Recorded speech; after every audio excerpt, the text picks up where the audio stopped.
சொல்றேன். நீங்க இப்ப இடம்ல வந்து நிக்கிறீங்கல்ல, நாங்க உட்கார்ந்தே தானே இருக்கோம். வண்டி எடுக்க சொல்றப்ப எடுக்க போறோம். நான் இந்த தான் வண்டியில தான் உட்கார்ந்துருக்கேன். அதுதான் ஏன் போடக்கூடாது? அதுதான் சொல்றேன். ஆஸ்பத்திரி உங்க ஆஸ்பத்திரி தானே பார்க்க வந்திருக்கோம். ஆஸ்பத்திரி பார்க்கிங் தானே? இல்ல ஆஸ்பத்திரி பார்க்கிங் தானே? ஆஸ்பத்திரி பார்க்கிங் தானே?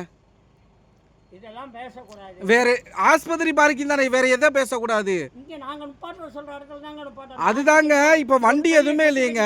வண்டி எதுவுமே இல்லையேங்க. எதுவுமே இல்ல, அது இல்லன்னு சொல்லக்கூடாது. வண்டி வந்துச்சுன்னா நான் எடுத்துறேன்.